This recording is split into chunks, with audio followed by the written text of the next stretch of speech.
Now, the first step to getting on ice fishing, is to find a good place to fish. Now, when you get out here, you're going to want to start to fish in the first, 100 to 50 yards from shore. You're going to typically target 10 to 15 feet in depth. All right, once you get your winter clothing taken care of, you got to get your ice gear taken care of. Now, what you need to have is a couple things that are rudimentary and essential to get out here and fish. You need a sled to be carrying your stuff around. You got to drag it long distances, so you're going to put all of your gear into that sled. The second most important thing to have is an auger. An auger is a drill that will cut through the ice. It goes from 6 inches to 10 inches, some even get up to 12. Highly recommend just having a 6-inch hand auger if you're just getting started. Third most important thing to have is a bucket. This bucket is going to carry all of your tackle, your bait, all in one thing, and it also serves as a stool so you have a place to sit when you're out on the ice. Next, you need a scooper, and this is going to allow you to pull the ice out of your hole, clean it up, and fish that hole consistently without having the ice interrupt your fishing or the fish coming through the hole. Now, how are we actually going to fish? All right, we're out to our spot. Now we got to drill our hole. We take the safety device on top of the bottom of the auger, remove that, we bring it over, separate it from our gear a little bit, and we drill down by moving it clockwise.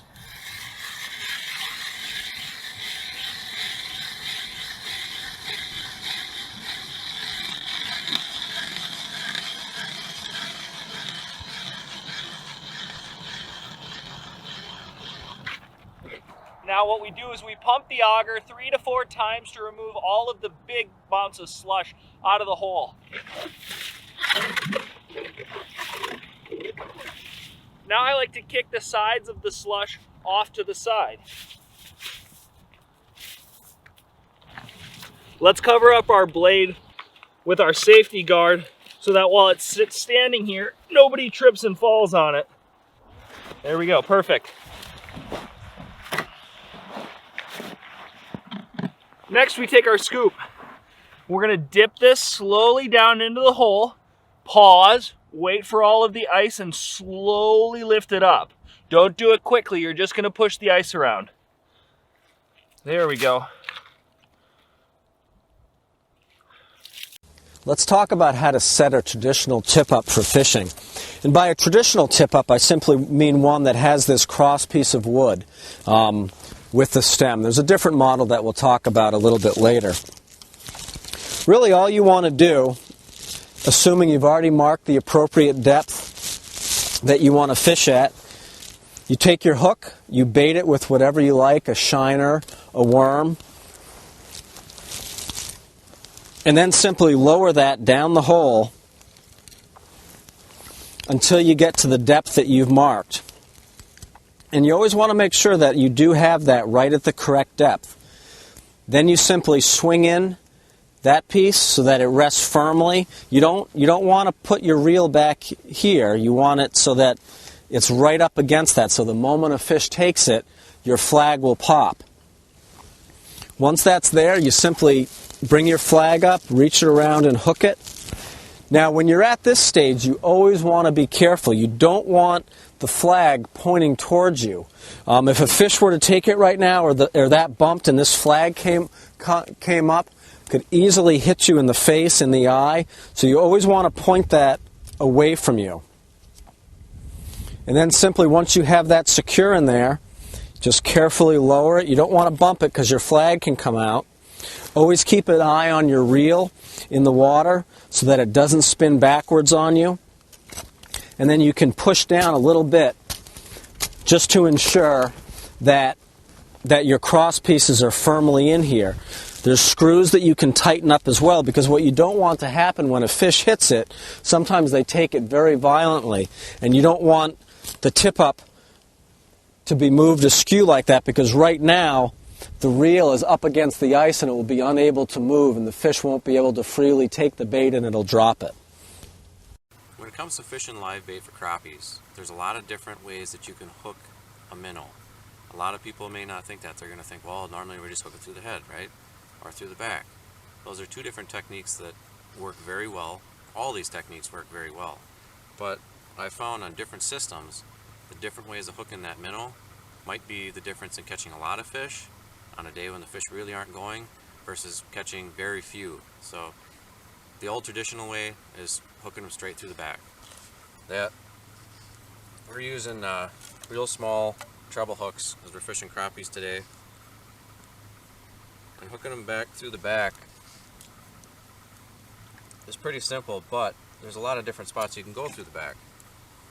What I like to do is I like to target the top of the dorsal fin, right in the center. I go right in the very middle of that, and you only go in just enough to keep the hook in the meat, so you're not going to hurt the minnow, you're not going to kill it, and it's going to be able to stay alive down there and swim around. That's going to keep that fish in the water column almost horizontal. It's actually going to lean just a little bit, but when they're swimming, it's going to move the hook and it's going to move them like this. Another technique I like to do is through the front of the fish's mouth.